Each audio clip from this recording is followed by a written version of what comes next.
everyone. Welcome back to the Somatic Writing channel. My name's Tanya Taylor Rubenstein, and I'm the founder of Somatic Writing. And if you've ever thought about writing a memoir or started a memoir but felt overwhelmed, especially in terms of organizing your story, please know you are absolutely not alone. I think one of the biggest challenges is not writing at all, but it's structuring. So in today's video, I'm going to walk you through 6 of the best tips that I've used with my students over the past few decades to outline your memoir and talk a little bit about how you can turn your life experiences into a clear, compelling table of contents. So before you even begin to start outlining, it's very important, and this is tip number 1. Before you even think about these chapters and timelines and what you're going to be including and what you're not, ask yourself one simple question. What is this memoir really about? And this is not just what happened, but what it means, right? This is why people read memoirs. Many people have similar stories, but and you may have a very different, unusual story, but what I want to say is memoirs are not just about telling that story, writing that story. What makes it compelling is your perspective on it, right? And this is often sort of thought of in terms of a metaphor too, right? Perhaps a metaphor that you use throughout the story to make meaning. Because really every strong memoir has a central theme. It could be about a lot of things. It could be about resilience. Very often with memoir, I find there's a piece about identity, loss, healing, transformation, transmutation. The big thing in your life where literally your life was one way before it happened, a completely different way afterwards. Your life obviously has many, many stories, but it's really critical when writing your memoir to keep the reader's interest and even keep your interest as an author writing it about it. It needs to be focused very specifically on one made thread, one bigger story, or also known as a story arc that ties everything together. So, write it down in a sentence, just one sentence. For example, and this is one that a lot of my students and clients work with. This is a story about finding my voice after years of silence or years of feeling silence. When you get a line like this that is clear, simple, but specific and potent, this core message becomes your compass. It's a kind of checks and balances, right? Every chapter you include needs to connect back to it. So, tip number 2, choose a structure, okay? Not everything has to be chronological, but one of the threads, in my experience and opinion, does need to be chronological. So, the way I teach, there's different threads of story that you're outlining. And one is the chronological story, meaning it has a beginning, middle, and end. And again, this relates to the message we talked about just a minute ago with tip number 1. And this story, where there is a beginning, middle, and end, can pull all the way through the entire book. And it really helps you outline it. But then there's a second thread, which does not have to be chronological at all. And I suggest that you outline these things separately. And so you've got your chronological thread, beginning, middle, and end, right? And then you've got your thematic, your nonlinear, your kind of threads and stories that may be flashbacks. And these can be woven in with the chronological story to make it much more compelling and much more interesting. And so you're able to drop these more non-linear, non-chronological stories in while always coming back to the main message that is held in that chronological thread. For example, you might open right with a, present moment from adulthood, and then go back to explain how you got there, right? And moving back and forth in time, chronological time, and then more non-linear time, which is often a flashback, um, is a very simple, but at the same time compelling way to offer your story to your reader. And the key here really is clarity, though. Your structure must help your reader follow your journey, not confuse them, which is why I think having two main threads, if you're a first-time author in particular, and even if you've already published some books, but with a memoir, two main story threads, one that is chronological and then one that is nonlinear, that jumps around, that helps support that chronological story and gives more insight onto it. Tip number three, and again, this is with the assumption that you are just beginning this and beginning to pull this structure together. Do a brain dump of your life events, right? Now is the time to just get all these stories out of your head and onto the paper. And I suggest doing this by hand. You don't have to, but there's something very somatic and just holding the pen and writing it out in the paper that opens up different parts of your memory actually. And create a list of major moments in your life that are related to your core message.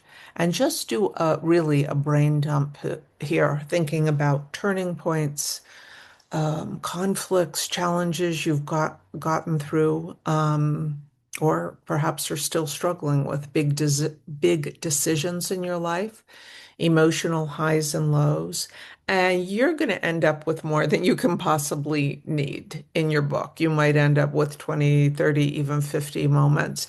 That's okay. This is your raw material. And when I work with people in my groups and membership and whatnot, I call these shimmering images because these are the kind of images you carry with you that are really important, significant to you. Once you start to see them in front of you and thinking about these two story threads, the main chronological one you want to map out with the beginning, a middle, and end that can even relate to the names of your chapters. And then all the stories that don't fit into that chronology that are important. And once you actually start to lay out the first thread and choose, this bigger story you're following, it could be all have happened in a year in your life. It could be uh, I'm just thinking of some books I've worked on here. It could be a year traveling in India. It could be a spiritual awakening or a mystical awakening story. It could be a story of trauma, that you've healed from, but that you're going back and examining and sharing that process.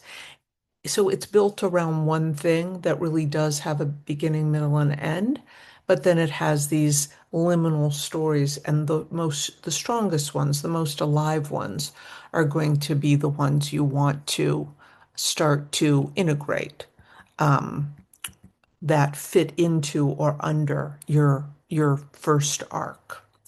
Tip number four, identifying key turning points in your story. And again, this is going to help you choose of this brain dump you just did, what makes it to the page. The magic starts to happen when you choose the moments that are still very alive for you, and even more important than that, that changed you forever. Because by nature, memoir, and getting back to the reader wanting your perspective on things, they want to know how things changed you and how that has strengthened you in your life, how that has made you somebody with something, some wisdom, some gifts, some humor, but again, perspective in your life. And we get perspective by going through events that changed us. So when you look at your brainstorm list, you can start to examine it through the lens of, did this event shift my perspective? Importantly, does it move my story forward? And does it connect to my main theme? And these are short, little inquiries, pithy little questions, but they can really help you in terms of choosing what makes the cut for your outline here. And again, circle or highlight or put a star next to the strongest moments, again, that follow um, your message and your theme. These will likely become your chapters with, once again, that theme, that message um, being woven between a chronological story and the stories that are inform that story, that are memories from any time period. Tip number 5, go ahead and group events into chapters. So now start organizing your key moments into chapters. So each chapter needs to have, again, a clear focus, a story that is part of the chronological story, some kind of central conflict or experience, that is juicy, that keeps the readers engaged, and then some kind of wisdom, takeaway, reflection. And many writing teachers teach, it's popular, show, don't tell. But I always like to say in memoir, it really is show and tell. So you want to show your story. You want to make it very alive. So you're writing it with, using all your senses, using dialogues, returning and writing scenes so that it's very readable. But you also want in memoir to have this reflection, this wisdom, this takeaway, this perspective, once again, that you're offering in each chapter, right?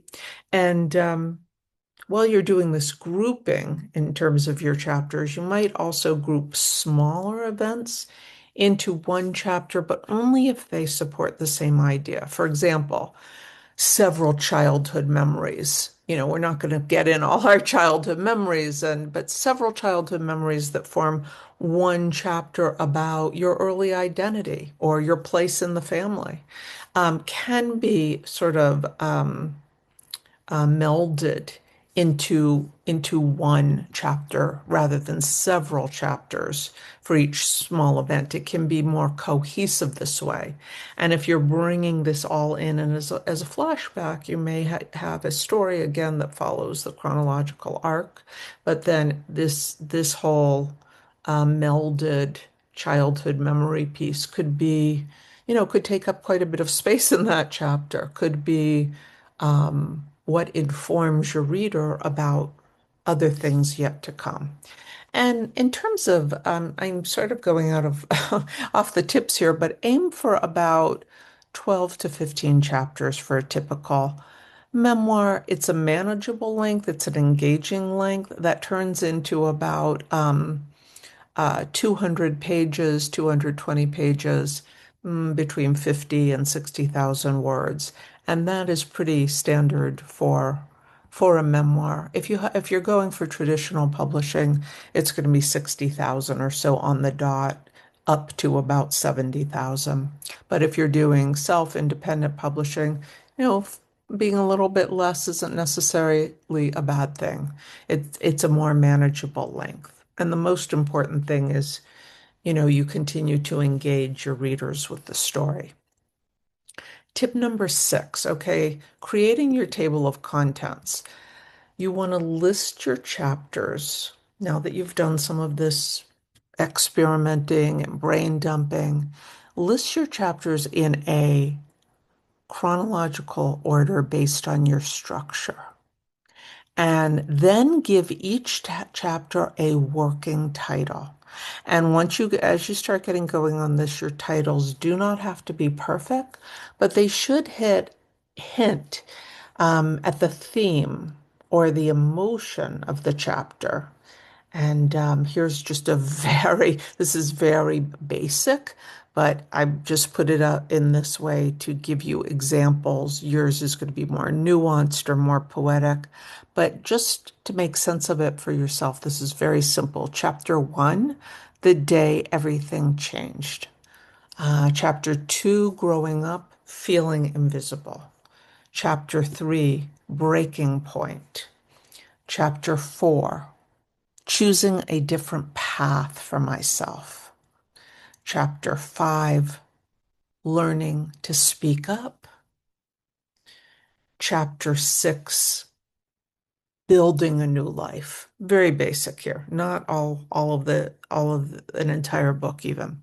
But I want to make it very clear that unlike just the outline that you're doing, you can do the outline with these two story threads on your wall with post-it notes in different colors. I like to give people that as an option to do rather than just getting stuck, looking at your computer. But the outline is a kind of living thing, and you're moving stories around, and it's like, oh, I've got my 12 chapters at the top, or the 12 points on my chronological story. And then I'm taking all these stories from the brain dump, giving each one a different post-it note, seeing, does it fit under here? Does it fit over here? Does it not fit at all? But the table of contents, on the other hand, really becomes your roadmap to really begin writing in a cogent and literary way. And it should simplify things for both you and your reader. Everything you do for yourself in terms of simplicity and clarification as an author translates to your reader as well. So in closing, outlining your memoir doesn't have to be complicated. Just remember, let's review the steps I just mentioned. Start with your message, choose your structure, brainstorm, brain dump, all your experiences, identify turning points, group them into chapters, and build your table of contents.